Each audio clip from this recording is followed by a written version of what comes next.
வாக்குப்பெட்டி அன்பர்களுக்கு வணக்கம். வாக்குப்பெட்டி சேனலை சப்ஸ்கிரைப் பண்ணி, லைக், ஷேர் பண்ண எல்லா நல்ல உள்ளங்களுக்கும் ரொம்ப ரொம்ப நன்றி.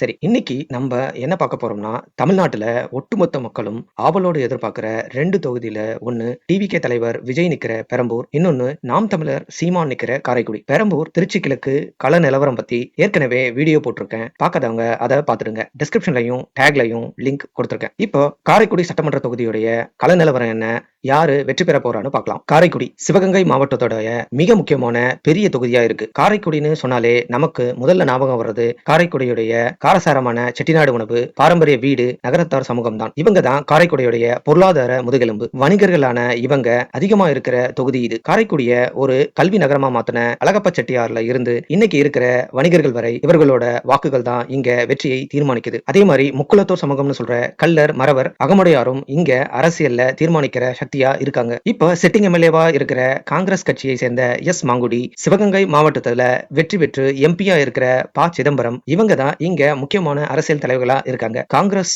ஒரு காலத்துல பெரிய கட்சியா இருந்து இன்னைக்கு சிவகங்கை மாவட்டத்துல சுருங்கி இருந்தாலும் சிவகங்கை காரைக்குடிய தனது கோட்டையா வச்சிருக்கு. 2024ல காரைக்குடி அதிகாரப்பூர்வமா மாநகராட்சியா, அதாவது கார்பரேஷனா மாத்தின பிறகு நடக்கிற முதல் சட்டமன்ற தேர்தல் இது. காரைக்குடி சட்டமன்ற தொகுதி சிவகங்கை மாவட்டத்திலேயே அதிக வாக்காளர்களை கொண்ட பெரிய தொகுதி. மார்ச் 2026ல வெளியான இறுதி வாக்காளர் பட்டியலின்படி ஆண் வாக்காளர்கள் 1,77,542 பேரும், பெண் வாக்காளர்கள் 1,63,481 பேரும், மூன்றாம் பாலினத்தார் 45 பேரும் இங்க இருக்காங்க. மொத்தமா ஒரு 3,21,000 பேரு இங்க வாக்காளர்களா இருக்காங்க. இதுல ஆண்களை விட பெண்கள் 5,000க்கும் மேல அதிகமா இருக்காங்க. வயது வாரியா பார்த்தோம்னா 45 வயசுல இருக்கிறவங்க 50%, 40 வயசுக்கு மேல இருக்கிறவங்க 45% இருக்காங்க. 18ல இருந்து 25 வயசுக்குள்ள இருக்கிறவங்க வாக்கு 10% இருக்கிற இந்த தொகுதியில 25ல இருந்து 45 வயசுல இருக்கிறவங்க தான் முக்கியமான ஓட்டர்ஸ். மத ரீதியா பார்த்தோம்னா இந்துக்கள் 84%, இஸ்லாமியர்கள் 11%, கிறிஸ்தவர்கள் 4%, இதர மதத்தினர் 1%க்கும் குறைந்த அளவுல தான் இங்க இருக்காங்க. சமூக பின்புலத்துல பார்த்தோம்னா முக்குளத்தோர்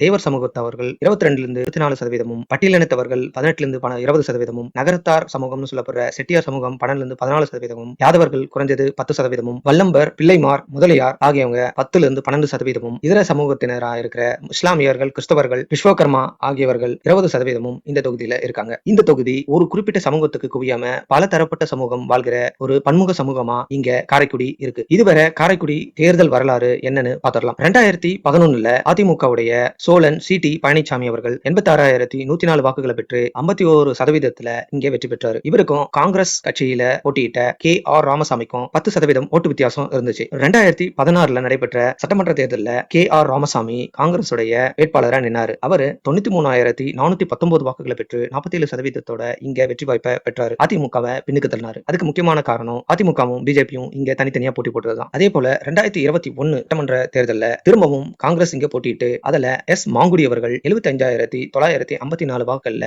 35% வாக்குகள் எடுத்து வெற்றி பெற்றாரு. இங்கேயும் இதுக்கு முக்கியமான காரணமா இருந்தது என்ன, பிஜேபி அமமுக தனித்தனியா போட்டி போட்டதுதான். பிஜேபியும் ஏடிஎம்கேவும் ஒன்னா இருந்து அமமுக ஓட்ட பிரிச்சு இங்க ஏடிஎம்கே தோக்கடிச்சாங்க. அமமுகவை சேர்ந்த தேர்போகி பாண்டி 21% வாக்குகளை பெற்றாரு. நாம் தமிழர் கட்சி இங்க பெரிய வாக்கு வங்கிய வாங்கியிருக்காங்க. 11% என் துரைமாணிக்கம் என்றவர் வாங்கியிருக்காரு. 2024 நாடாளுமன்றம், அதாவது மக்களவை தேர்தல்ல இங்க ப சிதம்பரம் சிவகங்கை மாவட்டத்தில் போட்டியிட்டாரு. அவரு 4,27,677 வாக்குகள் வாங்கி நாடாளுமன்ற உறுப்பினரா போனாரு. 40% வாக்குகள் வாங்கியிருந்தாரு. இவருக்கும் அதிமுக வேட்பாளருக்கும் 20% வாக்குகள் வித்தியாசத்துல இருந்தது. அதுக்கு முக்கியமான காரணம் அதிமுகவும் பிஜேபியும் இங்க தனித்தனியா போட்டி போட்டதுதான். நாம் தமிழர் கட்சி இங்க 15% வாக்குகளை தக்க வச்சுக்கிட்டாங்க. இதோட குறிப்பா பார்க்க போனோம்னா அதே மக்களவை தேர்தல்ல காரைக்குடி தொகுதியில எவ்வளவு வாக்கு வந்ததுன்னா 40% வாக்குகளை ப சிதம்பரம் வாங்கியிருந்தாரு. 17.7% வாக்குகளை நாம் தமிழர் கட்சி வாங்கியிருந்தது. ஏடிஎம்கேக்கு 21%, பிஜேபி தேவநாதன் யாதவ்னு போட்டியிட்டாரு. அவருக்கு 18% வாக்குகள் வாங்கிட்டாங்க. என்னதான் சிவகங்கை காங்கிரஸ் டிஎம்கே கோட்டைன்னு சொன்னாலும் இங்க நெக் டு நெக் போட்டி தான் நடக்குது. இதுல யார் ஓட்ட யாரு பிரிக்கிறாங்க அப்படிங்கறது தான் பொறுத்துதான் வெற்றி தோல்வி தீர்மானிக்கப்படுது. எந்த ஒரு கட்சியும் காரைக்குடியில பெரிய தனிப்பட்ட செல்வாக்கு இல்லை என்பது போன தேர்தல் களத்துல தெரியுது. டிஎம்கே காங்கிரஸ் கூட்டணியும் ஏடிஎம்கே பிஜேபி கூட்டணியும்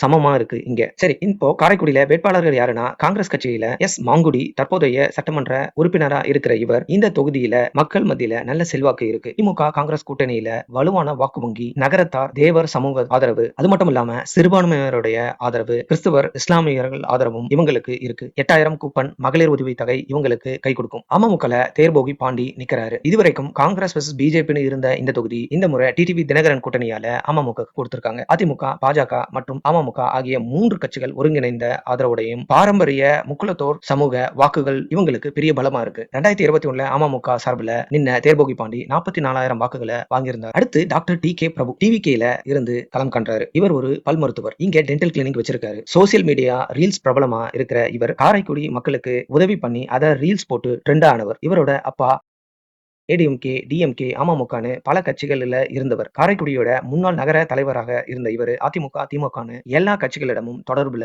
இருக்கிறவர். ஒரு பாரம்பரியமான அரசியல் குடும்பம். இப்ப அவருடைய மகனை அரசியல இருக்காரு. பிரபுவோட யூத் அண்ட் கிளீன் இமேஜ் தான் அவருக்கு பெரிய பலம். அதோட சேர்ந்து விஜயுடைய மாசம் இங்க அவருக்கு வாய்ப்பை கொடுத்திருக்கு. அடுத்து நாம் தமிழர் கட்சி தலைமை ஒருங்கிணைப்பாளரும் முதல்வர் வேட்பாளருமான சீமான். இவருடைய சொந்த ஊர் சிவகங்கை மாவட்டத்தில் இருக்கிற அரணையூர். பள்ளி படிப்பை அரணையூர்லயும், இளையங்குடி ஜாகிர் ஹுசைன் காலேஜ்ல கல்லூரி படிப்பையும் முடிச்சிருக்காரு. இவருடைய தாய் அண்ணம்மாள் இந்த அரணையூர்ல தான் இருக்காங்க. ஏற்கனவே சிவகங்கையில நாம் தமிழர் கட்சிக்கு நல்ல வாக்கு வங்கி இருக்கு. இப்போ சீமானே இங்க களம் இறங்குறதால இது ஒரு ஸ்டார் தொகுதியா மாறி இருக்கு. சரி, இப்போ சிட்டிங் எம்எல்ஏவா இருக்கிற மாங்குடி இங்க என்னென்ன நலத்திட்டங்கள் பண்ணிருக்காருன்னு பார்ப்போம். புதுசா கட்டின சட்டக்கல்லூரி, பிளே கிரவுண்ட், கூட்டு குடிநீர் திட்டம் ஆரம்பம், பழைய பேருந்து நிலையத்தை சீரமைச்சதுன்னு நிறைய பண்ணிருக்காரு. இருந்தாலும் மக்கள் கேட்கிறது என்னன்னா, பாதாள சாக்கடை திட்டம், சீரான சாலை, தண்ணி வசதி இல்ல, முக்கியமா இளைஞர்களுக்கு வேலை வாய்ப்பு இல்ல, நீண்ட கோரிக்கையான மாநகரமா இருக்கிற காரைக்குடிய தனி மாவட்டமா உருவாக்கணும் எலெக்ஷன் ரிசல்ட்டை தீர்மானிக்க போற விஷயமா இருக்கு. மாங்குடி, தேர்போகி பாண்டியன் 2 பேரும் தேவர் சமூகத்தை சேர்ந்தவங்க தான். அதனால அவங்களுக்கு வாக்கு பிரியும். அதே மாதிரி ஏடிஎம்கே,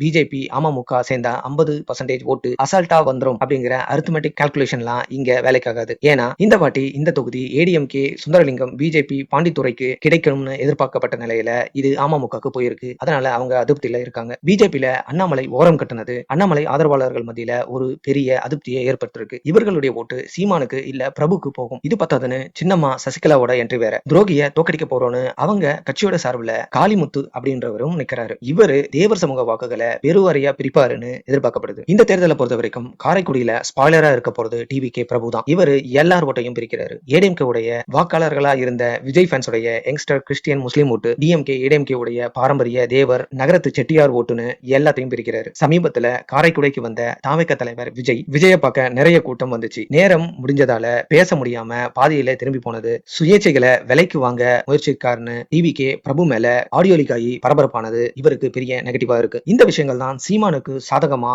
இந்த தொகுதி மாறி இருக்கு. டிஎம்கே ஏடிஎம்கேவை பிரபு பீக் பண்றாரு. அதே சமயத்துல சீமான், வேலுநாச்சியார், மருது சகோதரர்கள், அழகுமுத்துக்கோன், தெய்வ தருமகனார், முத்துராமலிங்க தேவர் இப்படி தமிழ் சமூக வரலாறுகளையும் தலைவர்களையும் கொண்டாடுறாரு. அவங்கள பத்தி தொடர்ச்சியா பேசிட்டும் வராரு. இது தேவர் சமூகத்தோட வாக்குகளுக்கு ஒரு ஈர்ப்பா இருக்கு. தேவேந்திர குல வேளாளர்கள் பட்டியல் வெளியேற்ற போராட்டம் நடத்தி அவங்களுடைய வாக்கையும் இவரு கவர்றாரு. காரைக்குடிய டார்கெட் பண்ணி தான் அவரு மாவீரர் நாள் காரைக்குடியில நடத்தினாரு. சாதி மதம் கடந்த தமிழ் தேசியம், விவசாயம், நீர்நிலை, மலைகள் காப்போம், தரமான குடிநீர், சாலை வசதி, இலவச கல்வி, மருத்துவம்னு அவர் பேசுற விஷயம் இளைஞர்கள் மத்தியிலையும் முதியவர்கள் மத்தியிலையும் பெரிய வரவேற்பை பெற்றிருக்குன்னு தான் சொல்லணும். ஏற்கனவே 2024 தேர்தலில் நாம் தமிழர் கட்சி சார்பில் எழிலரசி 15% வாக்கு வாங்கியிருக்காங்க. இப்போ தொகுதியில ஒரு முதலமைச்சர் வேட்பாளரே வந்து போட்டி போடுறாருன்னா மிகப்பெரிய ஆதரவு ஏற்பட்டிருக்கும். குறிப்பா புதுவயல், சாக்கோட்டை, அரியக்குடி போன்ற இடங்கள்ல இளைஞர்கள் மத்தியில இவருக்கு பெரிய அலை வீசுதுன்னு தான் சொல்லணும். சரி, இறுதியா இப்போ இருக்கிற கள நிலவரம் என்னன்னு பார்ப்போம். சீமான், மாங்குடி இருவரும் சமமா 28% இருந்து 30% வாக்குகளை வாங்க. அமமுக தேர்போகி பாண்டி 23 இருந்து 25%, டிவிகே பிரபு 15 இருந்து